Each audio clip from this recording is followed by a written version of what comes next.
देखो आज तुम लोगों को रॉलेस थ्योरम और मीन वैल्यू थ्योरम स्टार्ट कर रहे हैं। तुमको फर्स्ट क्लास में हम कंटिन्यूअस और डिसकंटिन्यूअस पढ़ाए थे। उसका कुछ प्रॉपर्टीज लिखाए थे, सब प्रॉपर्टीज याद है ना। और यानी डिफरेंशिएबल फंक्शन के बारे में बताए थे। तुम क्या बताए थे इसमें? बताए थे जैसे एफ एक्स विल बी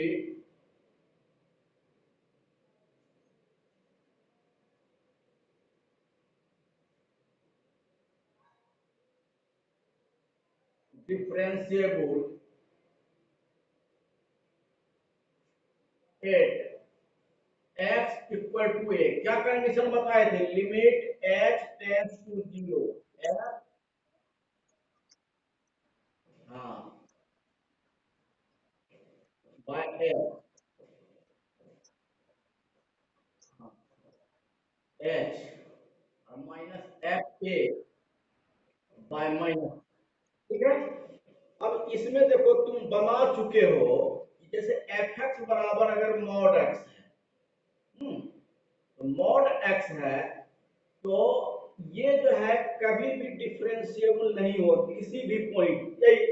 ये देखो, इसको याद रखना है, बना चुके हो कि ये हो जाएगा F X is not differentiable at X बराबर जीरो। प्रूव कर चुके हो। जैसे देखो तुम इसको अगर निकालोगे तो जीरो प्लस एच लिखोगे तो क्या हो जाएगा? मॉड एच हो जाएगा minus zero.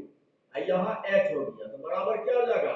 H by H equal to one है। इसको जब अगर निकालोगे तुम तो क्या हो जाएगा? Mod minus H minus zero by minus H equal to क्या हो जाएगा? H by minus H minus one. बना चुके हो तुम, तो ये क्या हो जाएगा? नॉट डिफरेंशिएबल हो गया ना।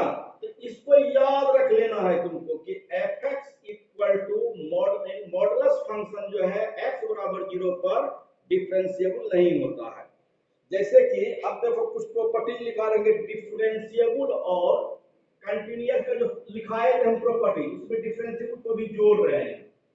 देखो हम बताए थे कि polynomial function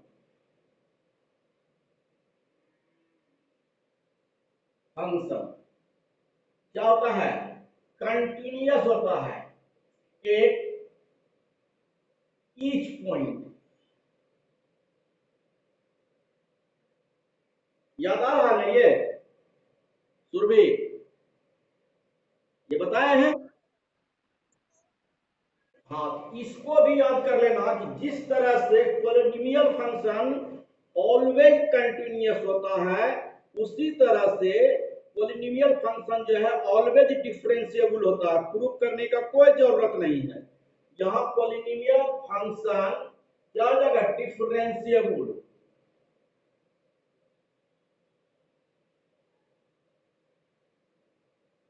at each point. और देखो इसमें जो है उसी तरह से याद होगा एक्सपोनेंशियल फंक्शन क्या होता है? कंटिन्यूअस होता है। e to the power x, ये क्या हो गया? कंटिन्यूअस।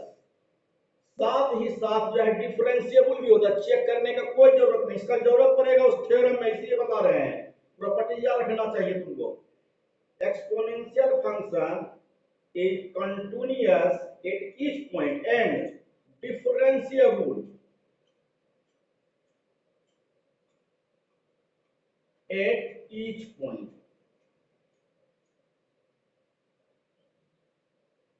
उसी तरह से देखो log x, ये भी हो जाएगा continuous and differentiable at each point.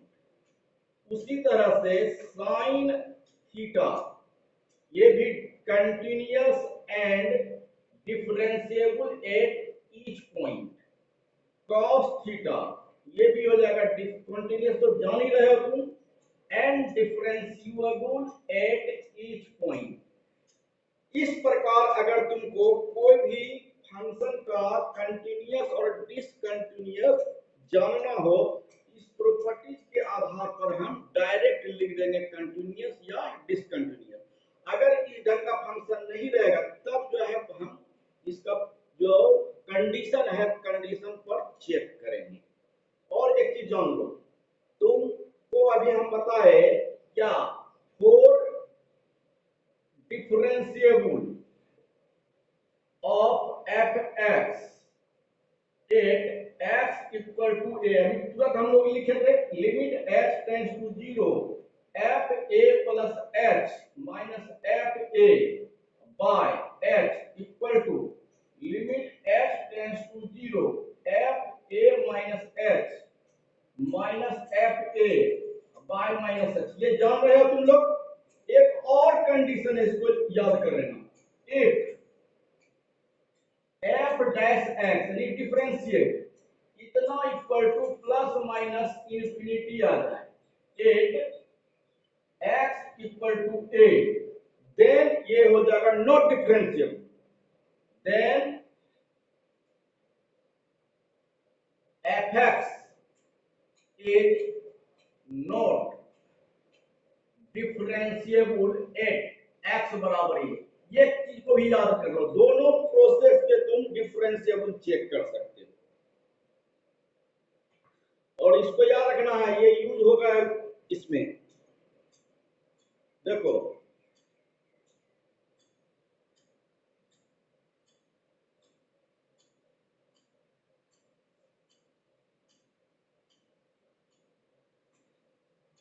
इसको भी याद ही रखना प्रॉपर्टी के रूप में कि F X equal to mod X is not, अभी प्रूव करके भी बताए थे, differentiable at X equal to zero. इसको भी प्रॉपर्टी के रूप में ही याद कर लेना।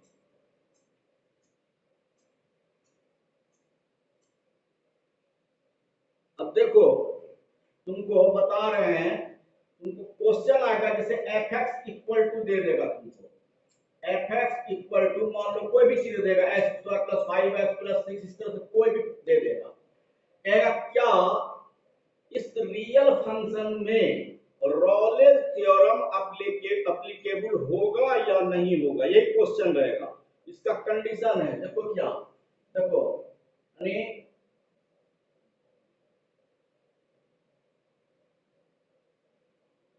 रॉलेस theorem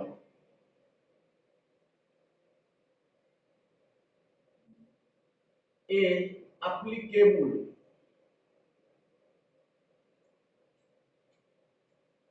for fx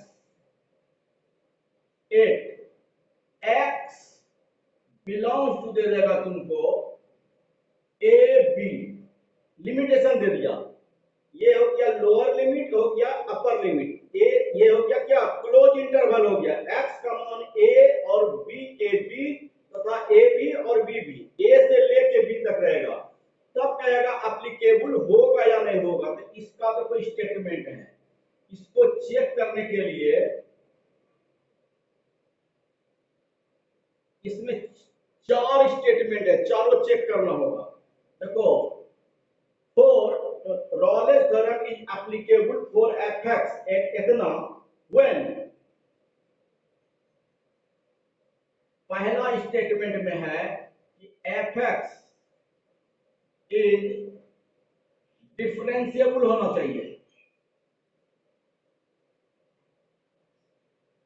eight x belongs to a, ये पहला कंडीशन हो गया।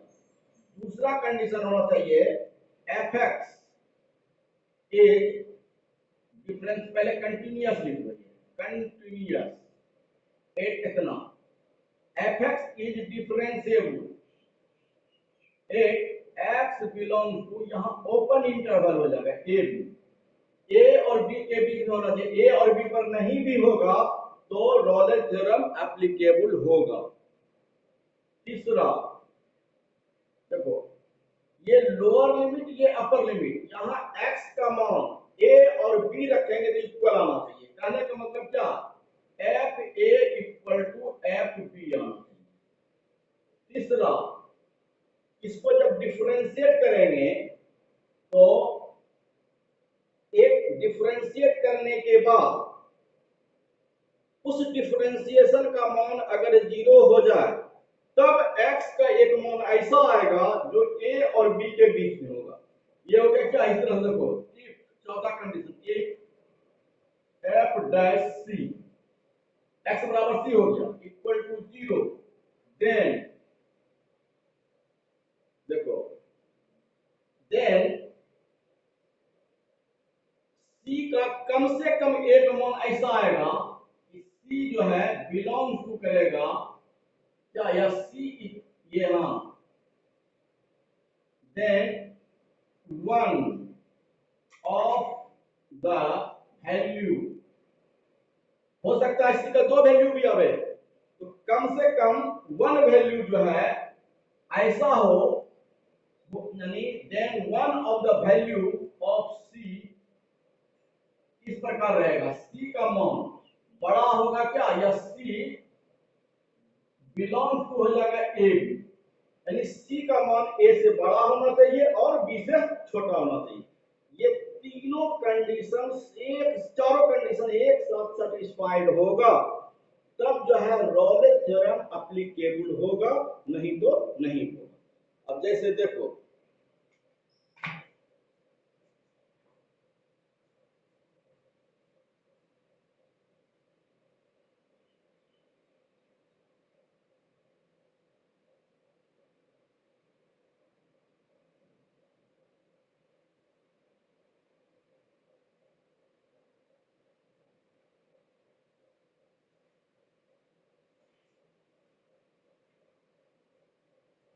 हाँ तो देखो तुम लोग 5.8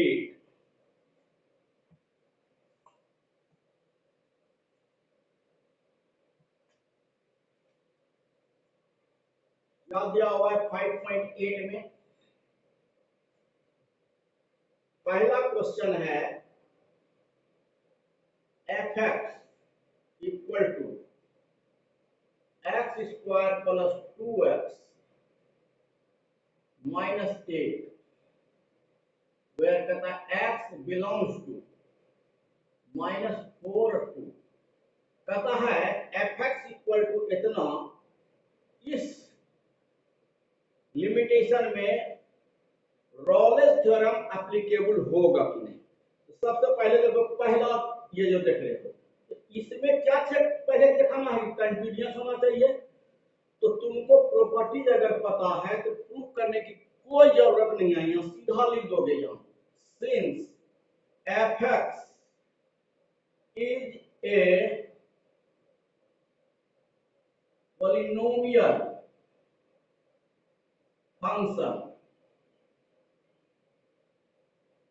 therefore fx is continuous, a continuous and differentiable at each point। जब each point पर यह कंटिन्यूअस और डिफरेंशिएबल हो गया तो जो रेंज दिया हुआ है उस पर भी होगा। तो therefore लिखेंगे यहाँ पहला condition, fx is continuous at x belongs to -4 2।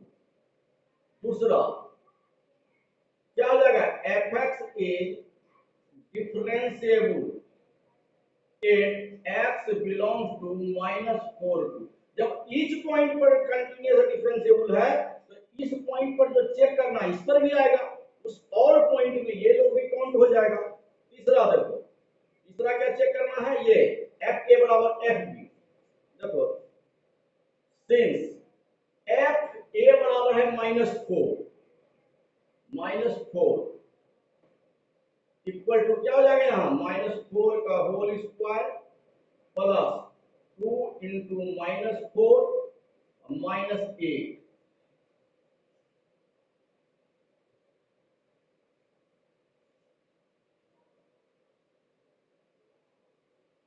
Equal to 16 minus क्या हो जाएगा 8 -8 इक्वल टू 0।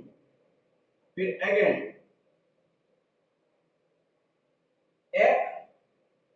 निकालेंगे, मतलब कि F2 क्या हो जाएगा, 2 का square plus 2 into 2 minus 8, 4 4 8 minus 8 बराबर 0। देयरफॉर यहाँ हो गया F minus 4 equal to F2। ये तीसरा कंडीशन भी सेटिस्फाई हो गया, एक और बच गया, चारों साथ साथ सेटिस्फाई। एक भी अगर मान लेते हैं कि सेटिस्फाई नहीं करेगा तो वहीं पर कह देंगे कि रोलेस थ्योरम एप्लीकेबल नहीं होगा। चौथा देखो, since f dash x equal to x square का हो गया 2x और x का हो गया 1 प्लस 2 माइनस 0, देयरफॉर x बराबर c लिख देंगे, f dash c equal to 2c plus 2 इतना। अब देखो क्या लिखेंगे, if f डैश c ये कंडीशन है 0, देन f डैश c का मान रख देंगे 2c plus 2 equal to 0, 2c equal to minus 2, c equal to minus 1। देखो c का मान क्या आया, माइनस 4 से बड़ा है 2 से छोटा है, यहां लिखेंगे here c equal to minus 1 क्या है, ये बिलोंग्स टू कर रहा है यहां माइनस 4 2, चारों कंडीशन सेटिस्फाई हो गया। तब लिखेंगे हेंस एफ यानी hence Rolle's theorem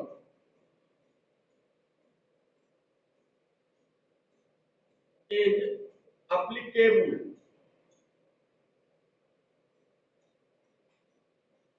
for fx it x belongs to जो दिया हुआ है -4 टू एक प्रूफ हो।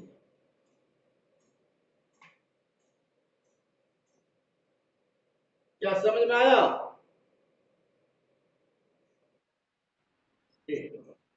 बस सब में यही चीज चलेगा, समझे, खत्म हो गया चैप्टर। हाँ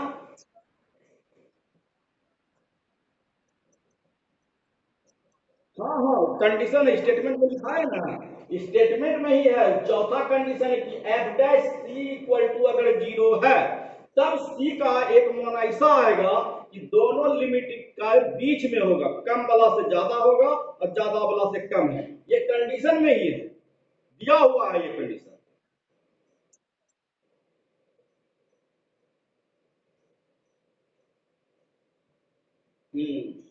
अब देखो 2 नंबर बता रहे हैं, 2 नंबर में पहला सवाल है एफ एक्स इक्वल टू इतना, कहता है चेक करके बताइए कि इसमें जो है रोलेस थ्योरम एप्लीकेबल होगा या नहीं होगा।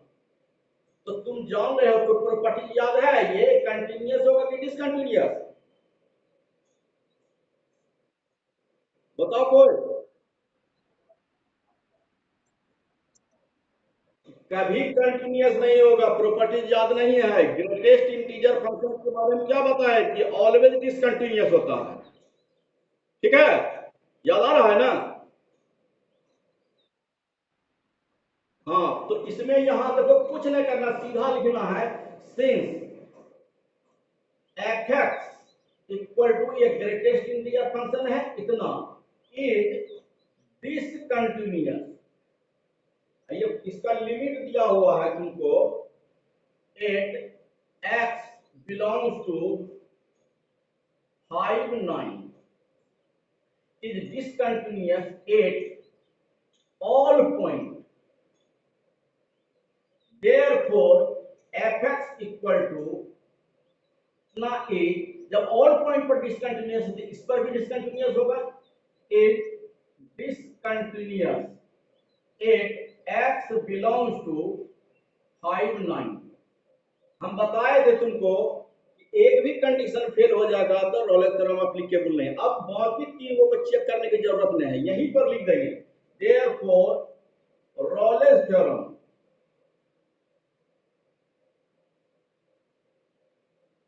is not applicable for fx equal to इतना 8, एक्स बिलोंग्स टू 5 9, बस यही हो गया। अब इसका देखो सेकंड नंबर,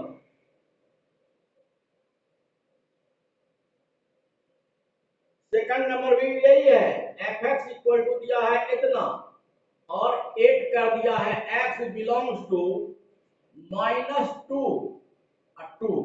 इसमें भी वही बात हो जाएगा, एक लाइन केवल इतना है कि F X is discontinuous eight all point, therefore क्या हो जाएगा, रॉलेस थ्योरम एप्लीकेबल नहीं होगा। इसमें एक और सवाल है तीसरा, देखो क्या हो गया समय की,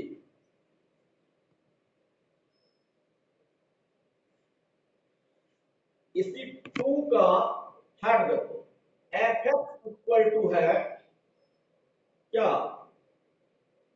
x square -1 at X belongs to 1 2 कह रहा हूं। इस पर कह रहा है कि कंटिन्यूअस या इस पर कह रहा है रॉलेस थ्योरम एप्लीकेबल होगा या नहीं होगा। तो देखो यहां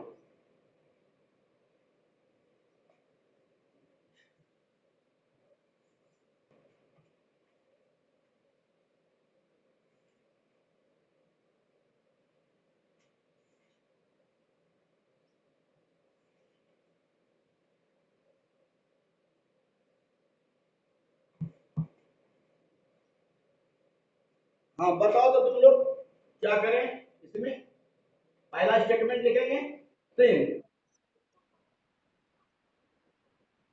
कंटिन्यूअस और डिफरेंशिएबल हो जाएगा, यहां लिखेंगे since F x a polynomial function,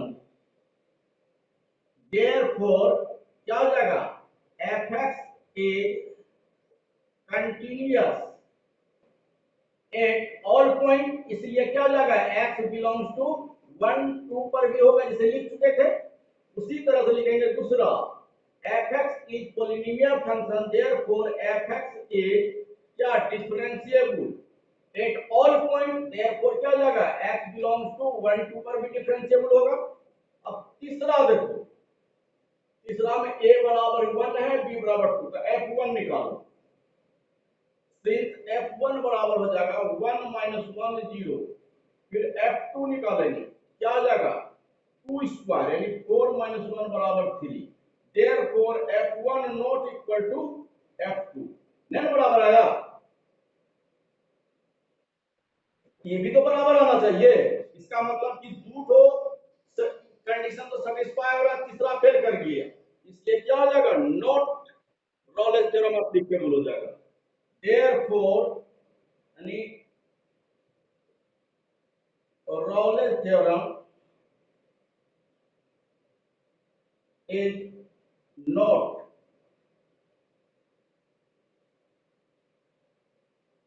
applicable for fx if x belongs to 1 यही हो गया। अब थर्ड नंबर देखो,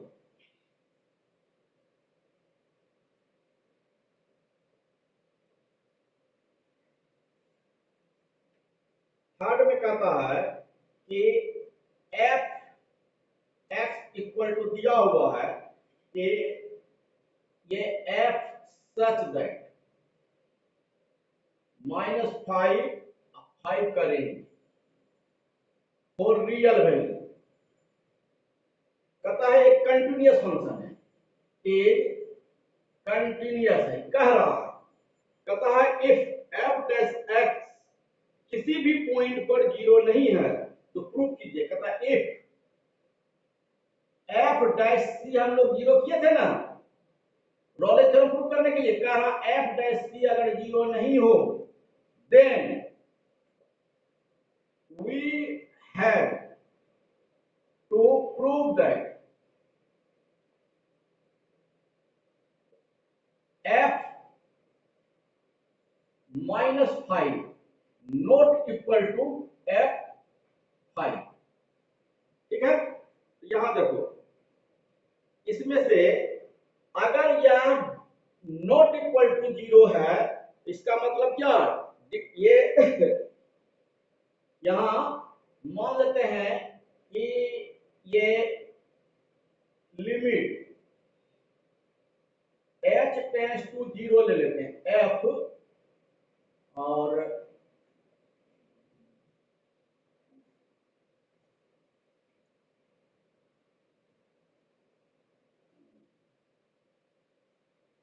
देखो, since f dash c not equal to zero दिया हुआ है, देयरफॉर क्या हो जाएगा, ये f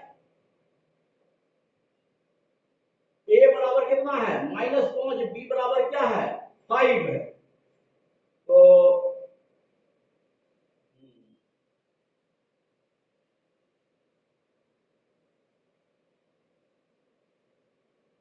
ये बताए थे ना कि F B minus F A by B minus A क्या हो जाएगा, नॉट इक्वल टू जीरो हो जाएगा। तो बी की जगह कितना है 5, एफ 5 माइनस एफ ए की जगह -5 by 5 minus 5 not equal to zero. देखो एफ 5 माइनस f-5 बाय हो जाएगा 10 not equal to zero. f5 minus f-5 not equal to zero, therefore हो जाएगा f5 not equal to f-5। यही प्रूफ हो गया।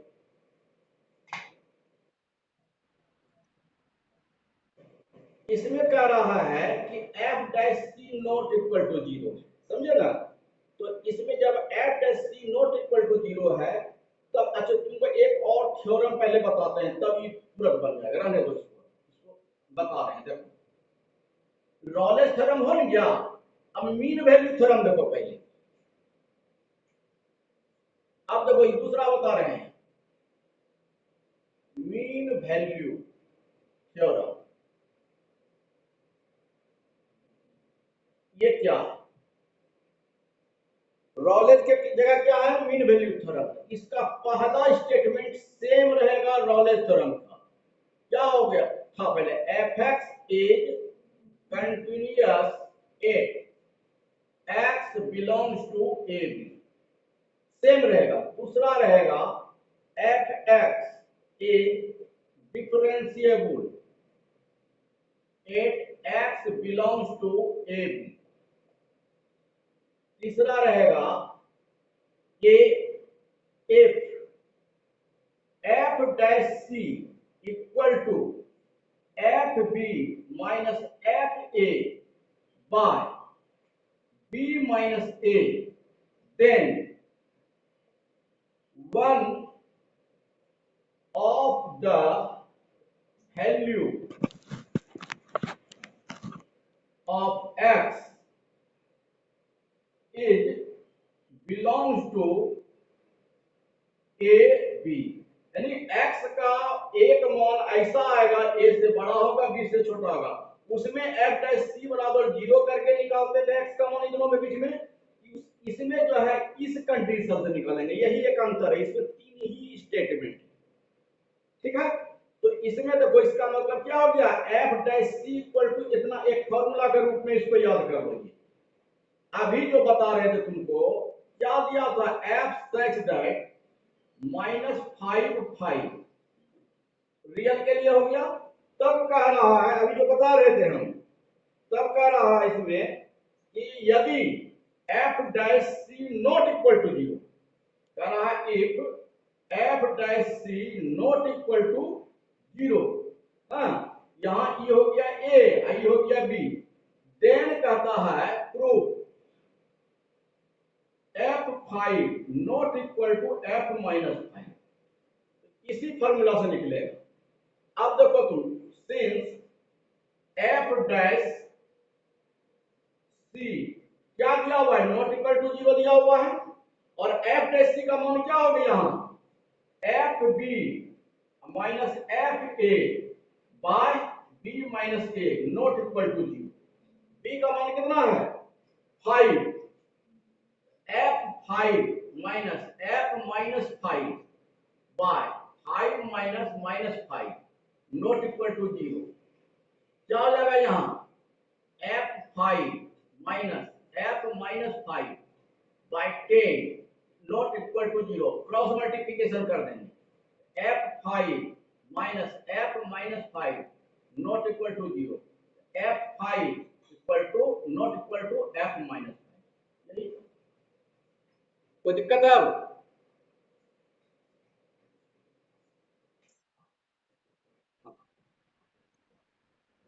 ना इसमें केवल कह रहा है ये प्रूव करने के लिए कह रहा है, इसमें ये डिफरेंशिएबल और यानी रॉलेस थ्योरम प्रूव करने के लिए नहीं कह रहा है। ये रॉलेस थ्योरम और यानी मीन वैल्यू थ्योरम दोनों में एफ डैश सी क्या था 0 था ना।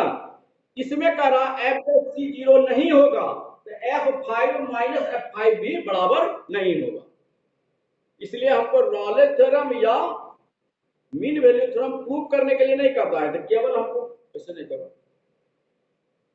तो केवल जो है हमको क्या हो जाएगा F dash C not equal to 0 करके हमको इतना दिखा देना था।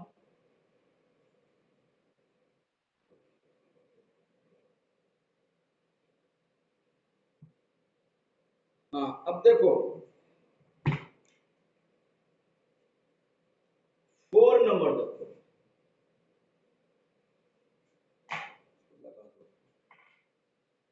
करने की जरूरत नहीं है। 4 नंबर में कह रहा है कि मीन वैल्यू थ्योरम कहता है कि इंटरवल ए बी के लिए प्रूफ करने के लिए देखो यहां क्या कर रहा है F X equal to X square minus 4x minus 3। यहां ए बी इंटरवल में ए बराबर क्या है, ए बराबर है 1 और बी बराबर 4 ऑन x बिलोंग्स टू 1 4। इस पर कहता है मीन वैल्यू थ्योरम इसमें अप्लाई होगा या नहीं होगा चेक करने के लिए। तो देखो पहले since fx is a polynomial function, therefore fx is continuous and differentiable at all points. Therefore क्या हो जाएगा fx is continuous at x belongs to 1। Again fx is differentiable at x belongs to 1। दो तो हो गया। अब तीसरा देखो नो हमको f डैश सी करके सी निकालना है, यहां पर f डैश x पहले निकालेंगे।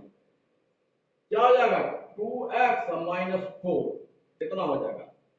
अब मान लेंगे हम कि इफ f डैश सी क्या होगा यहां बोलो। हाँ good F B minus F A very good. हाँ अब देखो इसमें से एफ डैश सी का मान हो जाएगा क्या 2c minus 4 equal to F B, B का मान हो गया कितना 4।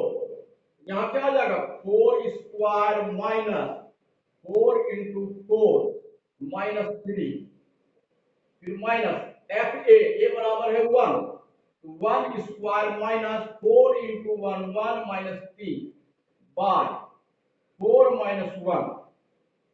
देखो ये हो जाएगा 2c minus 4 equal to 16 minus 16 minus 3 फिर माइनस ये हो जाएगा 4 3 7 माइनस 6 हो जाएगा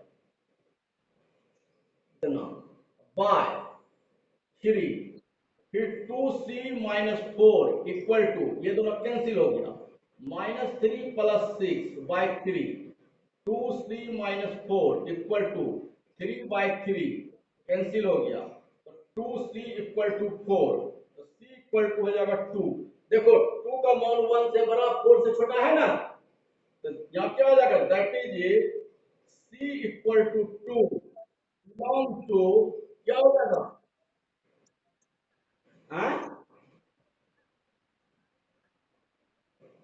1 बचा तब ना, ओह सॉरी सॉरी सॉरी, हाँ हाँ ठीक बोले, ठीक, इतना इक्वल टू 1 हो गया, तो 2c इक्वल टू हो जाएगा 5, तो c इक्वल टू हो जाएगा 5/2 इक्वल टू 2.5। ये भी 1 से बड़ा है 4 से छोटा है, तो यहाँ जाएगा that is c equal to 2.5 belongs to, क्या है यहाँ 1/4, hence mean value theorem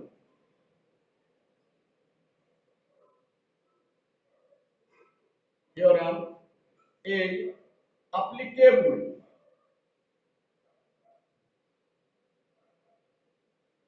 for fx if x belongs to 1/4। यही हो गया, इसमें तीनों कंडीशन था, तीनों कंडीशन सेटिस्फाई हो गया। तो 5 नंबर, इसमें कह रहा है कि fx equal to x cube minus 5x square minus 3x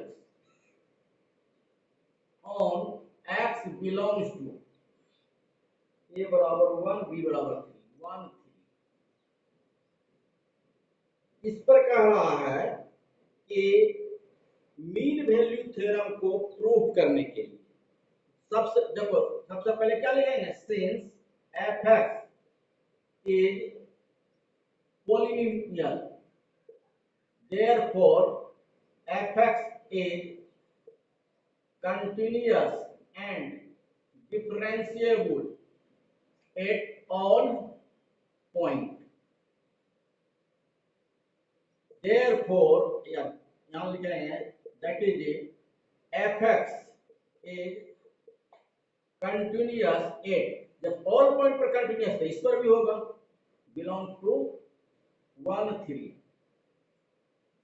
पहला हो गया। फिर दूसरा देखो fx is differentiable at x belongs to 1 3 पर होगा। अब देखो तीसरा जो है कंडीशन प्रूव करने के लिए f डैश x निकालना होगा। अब जो है since f dash x equal to कितना हो जाएगा 3x square minus 10x minus 3, therefore f dash c equal to हो जाएगा 3c square minus 10c minus 3। अब देखो इसमें से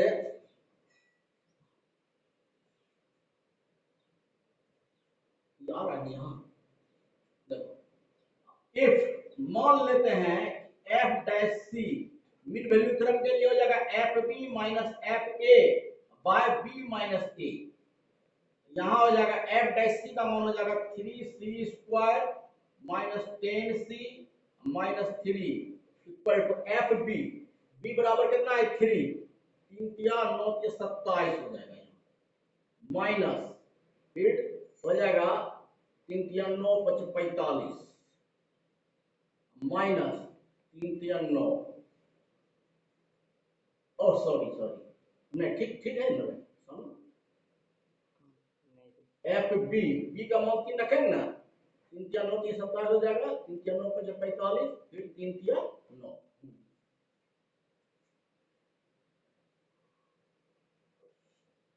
फिर माइनस एफ ए का मान कितना हो जाएगा 1 minus 5 minus 3 by B minus A यानी 3 माइनस 1 इक्वल टू, देखो कितना हो जाएगा ये 27 माइनस 9 5 10 4 1 5 इतना, फिर minus 1 minus 8 by 2 equal to देखो 7 2 इतना हो जाएगा, माइनस का तो माइनस माइनस प्लस 7 बाई 2 कितना हो जाएगा यहाँ -20/2 इक्वल टू -10 हो जाएगा। किसका? ये 3c² -10c -3 का। अब देखो therefore 3c² -10c, इसको इधर ले लेंगे, बचेगा +7 इक्वल टू 0। क्या आ जाएगा? फैक्टराइज हो जाएगा। 3c² -7c -3c +7 equal to 0। इसमें से c कॉमन ले लेंगे तो 3c -7, यहाँ माइनस कॉमन ले लेंगे तो 3c -7 इक्वल टू 0। यहाँ आ जाएगा 3c -7 इक्वल टू 0, या ये सॉरी ये कॉमन ले लेंगे हम 3c -7 c -1 इक्वल टू 0। यहाँ हो जाएगा क्या c इक्वल टू 7/3 या c इक्वल टू 1। यहाँ हो जाएगा c इक्वल टू 3 दूनी 6 1 7 3 3 9 इतना, या c इक्वल टू 1। दो मान आया है, हम क्या बताए थे कंडीशन में कि कम से कम एक मान इसको सेटिस्फाई करना चाहिए। तो इसमें से देखो ये मान सेटिस्फाई नहीं कर रहा है, इसमें ये मान नहीं सेटिस्फाई कर रहा है, ये सेटिस्फाई कर रहा है। तो therefore c इक्वल टू 2.33 क्या है? Belongs to 1। एक मान सेटिस्फाई कर दिया, इसलिए क्या हो जाएगा? रॉलेस थ्योरम जो है इसमें एप्लीकेबल होगा। खत्म हो गया चैप्टर। 6 नंबर में है जो 2 नंबर बताए थे रॉलेस थ्योरम, उसी को कहता है मीन वैल्यू थ्योरम प्रूव करने के लिए। तो क्या हो जाएगा? एक कंडीशन जो एफ बी बराबर एफ ए छोड़ देंगे, तीनों कंडीशन जिसमें अप्लाई हो गया है वो हो जाएगा मीन वैल्यू थ्योरम एप्लीकेबल, जो नहीं होगा वो नहीं होगा।